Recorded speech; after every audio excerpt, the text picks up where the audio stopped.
Hello everyone, welcome to our channel the digital educare. প্রিয় ছাত্রছাত্রীরা, তোমাদের আবার আমার একটি নতুন ভিডিওতে সবাইকে স্বাগত। তো আমি তোমাদের ভূগোল শিক্ষক কিশোর স্যার।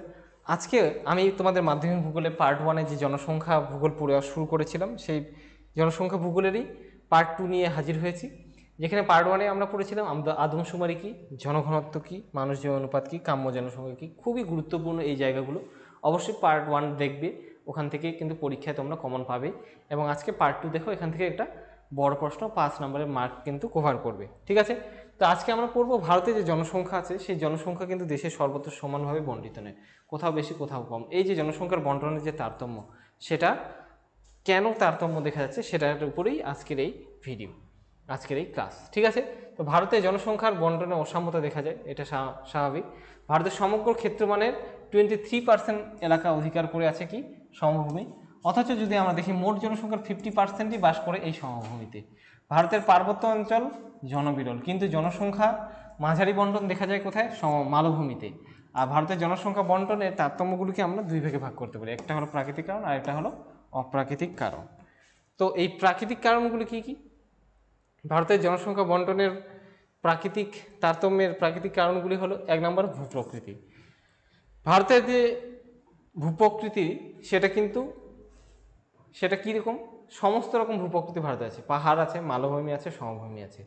পাহাড় থাকার জন্য দার্জিলিং, গ্যাংটক, সিমলা, এই সমস্ত যে এলাকাগুলো, এইগুলো পাহাড় থাকার জন্য এখানে কিন্তু পর্যটন শিল্প গড়ে উঠেছে। সেই কারণে দার্জিলিং, সিমলা আবার গ্যাংটকে জনবহুল, অর্থাৎ এই শহরগুলোতে জনসংখ্যা বেশি পাওয়া যাবে।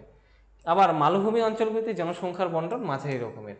আবার এই জায়গাগুলো দার্জিলিং, গ্যাংটক, সিকিম, সিমলা বাদ দিয়ে, সিকিমের রাজধানী গ্যাংটক এবং সিমলা বাদ দিয়ে বাকি জায়গাগুলোতে জনসংখ্যা কিন্তু খুবই কম।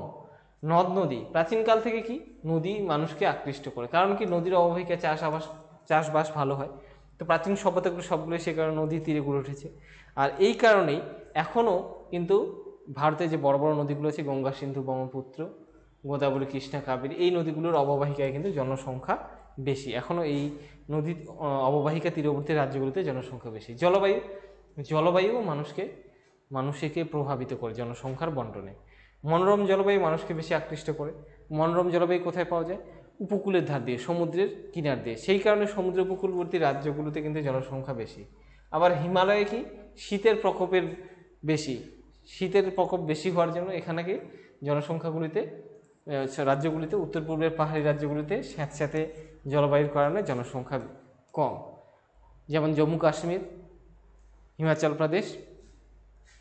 তারপরে কি উত্তরাখণ্ডের জনসংখ্যা কম, কারণ ওখানে প্রচণ্ড ঠান্ডা। আবার উত্তর পূর্বের রাজ্যগুলো এত বেশি বৃষ্টিপাত হয়, এত বেশি স্যাঁতস্যাঁতে, যে সেখানে জনসংখ্যা কম। প্রাকৃতিক কারণগুলির মধ্যে 4 নম্বর কারণ কি, মাটিও প্রভাব বিস্তার করে জনসংখ্যা বন্টনে। যেমন উর্বর মাটি কি করে, যেমন গঙ্গা সমভূমি আছে, উপকূলীয় সমভূমি আছে, এগুলোতে কৃষিকাজ ভালো হয়, সেই জন্য এখানে জনসংখ্যা বেশি। বনভূমি, বনভূমিতে জনবসতি গড়ে ওঠে না, ফরেস্টে কারো অধিকার নেই বাড়ি করে তোলার বা থাকার। সে কারণে কি বনভূমিতে জনসংখ্যার বিশেষ ঘনত্ব নেই। তবে বনজ সম্পদ সংগ্রহের জন্য বনভূমি সীমানায় কিছু কিন্তু জনবসতি গড়ে উঠতে দেখা যায়। ঠিক আছে, জলাশয় ও ভৌমজল। ভারতের রাজস্থানের মরু অঞ্চলে জলাশয়কে কেন্দ্র করে জনবসতি গড়ে ওঠে। আবার নিম্ন গাঙ্গেয় সমভূমিতে ভৌমজলের উৎসের কাছাকাছি করে কি হয়, জনবসতি গড়ে ওঠে। ঠিক আছে, কারণ কি ভারতের যে গাঙ্গেয় সমভূমি আছে, সেখানে জলের অভাব নেই, সেখানে কিন্তু জনসংখ্যা বেশি। আবার যেমন রাজস্থানের কথা যদি বলি, তাহলে রাজস্থানের যে জায়গাগুলোতে জলাশয় আছে, যেখানে কুয়ো আছে, সেখানে কিন্তু জনসংখ্যা বেশি। এবার অপ্রাকৃতিক কারণগুলো কি জনসংখ্যা বন্টনের, যেগুলো প্রভাবিত করে? 1 নম্বর কৃষি ও পশুপালন। তো যে জায়গাটা কৃষিতে উন্নত, যেমন ভারতের গাঙ্গেয় সমভূমি ও উপকূলের সমভূমি অঞ্চল, সেখানে জনসংখ্যা বেশি। ঠিক আছে, যেমন বিহার, পশ্চিমবঙ্গ, উত্তরপ্রদেশ। আবার উত্তর গুজরাটের চারণভূমি এখানে আছে, পশুপালনের জন্য উন্নত, সেই জন্যও এখানে কিন্তু জনবসতি বেশি গড়ে উঠেছে। শিল্প যদি দেখি, শিল্প এবং শিল্পাঞ্চলগুলিকে ঘিরে কাজের সুযোগ তৈরি হয় সেখানে, সে কারণে জনসংখ্যা বেশি। এই কারণে হুগলির উভয় তীরে, দুর্গাপুরে, আসানসোলে, মুম্বাই, পুনে, এই সমস্ত অঞ্চলে ঘন জনবসতি দেখা যায়। 3 নম্বর দেখো, পরিবহন ও যোগাযোগ ব্যবস্থা। রেলপথ, সড়কপথ, যোগাযোগ উন্নত হওয়ার জন্য সমতল ভূমিতে জনসংখ্যা বেশি। আবার অনুন্নত পরিবহন ও যোগাযোগ ব্যবস্থার অনুন্নতির কারণে পার্বত্য অঞ্চলে জনসংখ্যা খুব কম। এটা কিন্তু 5 নম্বরের প্রশ্ন, যে ভারতের জনসংখ্যা বন্টনের তারতম্যের কারণগুলি লেখো। এই কারণে এত ডিটেলসে পড়াচ্ছি এটা। এবার দেখো অপ্রাকৃতিক কারণের মধ্যে আর কি কারণ রয়েছে, খনিজ সম্পদ। খনিজ সম্পদের সমৃদ্ধ অঞ্চলে জনসংখ্যা বেশি, যেমন সালেম, বাইলা, ডিলা প্রভৃতি এই রাজ্যগুলিতে জনসংখ্যা বেশি। আর অন্যান্য কারণ কী কী রয়েছে, যেমন শহরায়ন, জীবিকার সুযোগ, শিক্ষা কেন্দ্র, ধর্মীয় স্থল, এই সমস্ত স্থানে নানা রকম সুযোগ সুবিধা থাকে। ঠিক আছে, সেই সুযোগ সুবিধাগুলোকে কাজে লাগিয়ে মানুষ সেখানে ভিড় করে, দোকান করে, থাকার জায়গা করে, হোটেল, রেস্তোরাঁ, এগুলো অনেক রকম ব্যবসা চলে। সেই কারণে সেখানে জনসংখ্যা কিন্তু দিন বা দিন বেড়েই চলেছে। ঠিক আছে, এবার এই জনসংখ্যার ঘনত্বের আমরা কি দেখলাম, তারতম্য দেখলাম, তাই তো। এই জনসংখ্যার ঘনত্বের তারতম্যের উপর ভিত্তি করে ভারতের রাজ্যগুলোতে যেহেতু রাজ্যগুলোতে সমান পরিমাণে জনসংখ্যা দেখা যায় না, তো তাই আমরা জনঘনত্বের তারতম্যের উপর নির্ভর করে ভারতকে আবার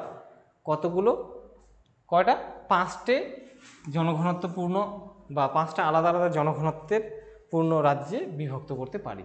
এটাও একটা বড় প্রশ্ন, যে ভারতের জনঘনত্ব তারতম্য অনুসারে ভারতের রাজ্যগুলি শ্রেণীবিভাগ করো। ঠিক আছে, ভারতের রাজ্যগুলিকে কয়টি ভাগে ভাগ করা যায় ও কী কী আলোচনা করো। এটা অনেকবার পরীক্ষায় আসছে, এটাও একটা ইম্পর্টেন্ট প্রশ্ন। আমি এখান থেকে যে যতটুকু পড়াবো এইটুকু তোমরা যদি দিয়ে আসতে পারো এবং এরকম একটা ম্যাপ দিতে পারো, বাস 5-এ 5 পেয়ে যাবে তোমরা। ঠিক আছে, এবং খুব ভালো একটা রেজাল্ট করতে পারবে। মনে রাখবে, ভালো রেজাল্ট করার জন্য কি করতে হবে, তোমাদের ডেডিকেশন দরকার আছে, ক্লাসগুলো নিয়মিত দেখতে হবে।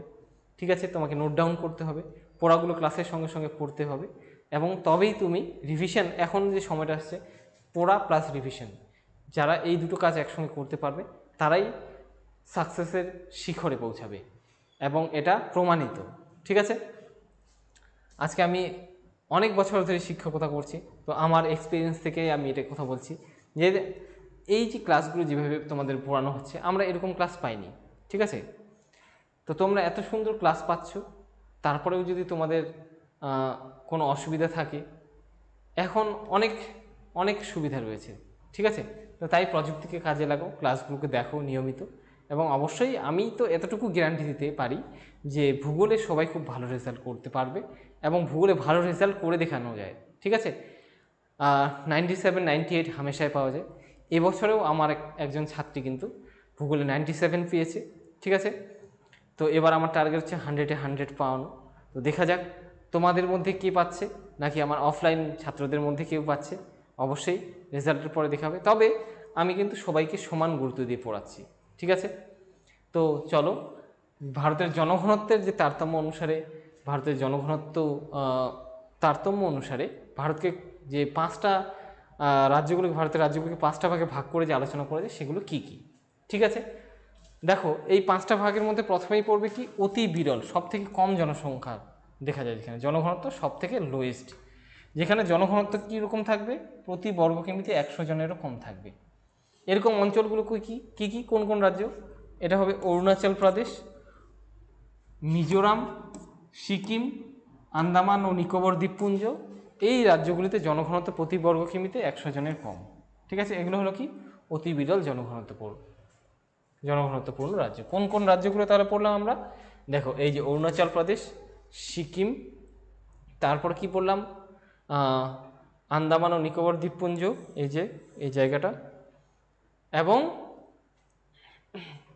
মিজোরাম। ঠিক আছে, এই রাজ্যগুলিতে জনঘনত্ব সব থেকে কম। এখন যদি কম কেন, তার কারণ কি, কারণ এগুলো পার্বত্য অঞ্চল, বুঝতেই পারছো, স্যাঁতস্যাঁতে একটু আগেই পড়লাম, যাতায়াতের অসুবিধা, কৃষিকাজ হয় না। ঠিক আছে, তারপর আন্দামান তো আমাদের মূল ভূখণ্ডের সঙ্গে কানেক্টেড নেই, দ্বীপ রাজ্য, সেই কারণে স্বাভাবিকভাবে জনসংখ্যা খুব কম। বিরল জনঘনত্ব, তাহলে যে সমস্ত রাজ্যের জনঘনত্ব প্রতি বর্গ কিমিতে, ওটা কি 100 জনের কম বলেছে, তাই না? তাহলে বিরল জনঘনত্ব কোথা থেকে শুরু হবে, 100 জনের বেশি থেকে শুরু হবে, 100 থেকে 200, মনে রাখা খুব ইজি। এই যে সমস্ত অঞ্চলের জনঘনত্ব 100 থেকে 200 জনের মধ্যে, সেই রাজ্যগুলো কি কি বলা হবে, বিরল জনঘনত্বপূর্ণ রাজ্য। এইরকম রাজ্যগুলো আমাদের দেশে কি কি, মেঘালয়, মণিপুর, হিমাচল প্রদেশ, নাগাল্যান্ড, ছত্তিশগড়, উত্তরাখণ্ড, জম্মু কাশ্মীর, এই 7টি রাজ্যের জনঘনত্ব হলো কত, 100 থেকে 200 জন। তাহলে কি কি পড়লাম, একবার রাজ্যগুলো ম্যাপে দেখে নাও। মেঘালয়, ঠিক আছে, আগেরগুলো মুছে দিচ্ছি, এই যে মেঘালয় রাজ্যটা, তারপরে কি রয়েছে, মণিপুর, মণিপুর, তারপরে হিমাচল প্রদেশ, ছত্তিশগড়, উত্তরাখণ্ড, জম্মু কাশ্মীর, ঠিক আছে, তার সঙ্গে লাদাখও হবে অবশ্যই।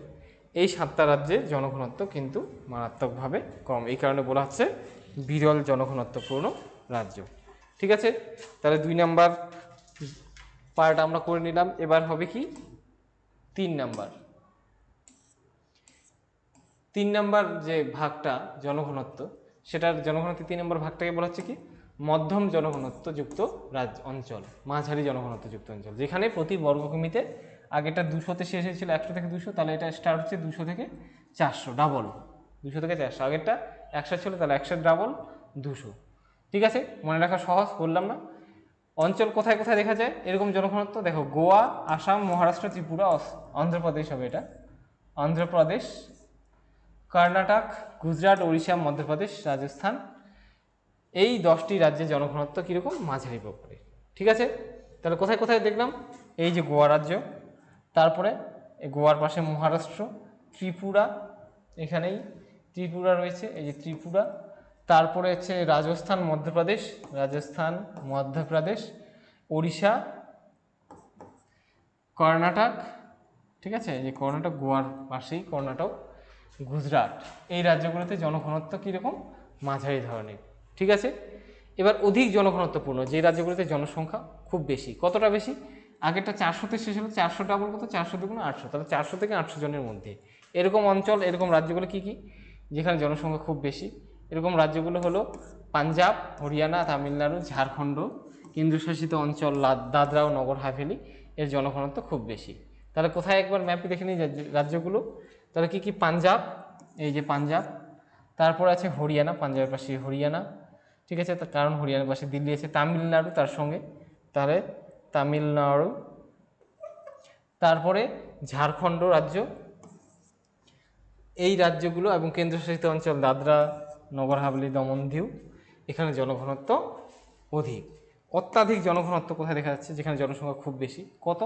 আগের বাউন্ডারিটা শেষ হচ্ছে 800-তে, তাহলে এটা শুরুই হবে 800 থেকে, 800 জনেরও বেশি। এরকম রাজ্য কোনগুলো? অবশ্যই এবার পরিচিত রাজ্যে আমাদের চলে আসলো, অবশ্যই আমাদের পশ্চিমবঙ্গ তো হবেই, তার পাশাপাশি প্রথমে নাম আসবে কার? বিহারের। তাহলে কে কে হয়ে যাবে? বিহার, পশ্চিমবঙ্গ, কেরালা, উত্তরপ্রদেশ রাজ্য এবং দিল্লি, চণ্ডীগড়, পন্ডিচেরি, লাক্ষাদ্বীপ, দমনদিউ, এই কেন্দ্রশাসিত অঞ্চলগুলো কি জনঘনত্ব খুব বেশি। তাহলে এইগুলো হলো জনঘনত্ব, অধিক জনঘনত্বপূর্ণ রাজ্য। তো পার্ট 2 যে জনসংখ্যা ভূগোল থেকে পার্ট 2 যে আছে মাধ্যমিকের জন্য, এই পার্ট 2 ভিডিও এখানে বা ক্লাসটা এখানে শেষ হচ্ছে। এখান থেকে আমি আজকে তোমাদের দুটো বড় কোশ্চেনের ক্লাস করে দিলাম, যেটা কমন মাধ্যমিক পরীক্ষায় আসবেই। দুটো বড় প্রশ্ন প্রিপেয়ার হয়ে যাও, ভালো নম্বর তুলতে হলে পড়তে হবে এগুলো। এখান থেকে 5 নম্বরের প্রশ্ন আসবে। প্রথম প্রশ্নটা কি? ভারতের জনঘনত্বের তারতম্যের কারণ কি? আর দ্বিতীয় প্রশ্নটা কি? এই যে পড়ালাম, দ্বিতীয় প্রশ্নটা হলো ভারতের জনঘনত্বের তারতম্য অনুসারে ভারতের জনসংখ্যার রাজ্যের বন্টন বা ভারতের জনঘনত্বের তারতম্য অনুসারে ভারতের রাজ্যগুলিকে কয়টি ভাগে ভাগ করা যায় আলোচনা করো। ঠিক আছে, এই ছিল দ্বিতীয় প্রশ্ন। তো অবশ্যই ক্লাসটিকে কীরকম লাগলো একটু অবশ্যই কমেন্ট করে জানাবে, লাইক করবে, শেয়ার করবে। ঠিক আছে, দেখা হচ্ছে পার্ট 3-তে আরও ইন্টারেস্টিং বিষয় নিয়ে। তো সবাই ভালো থেকে সুস্থ থেকো, ধন্যবাদ।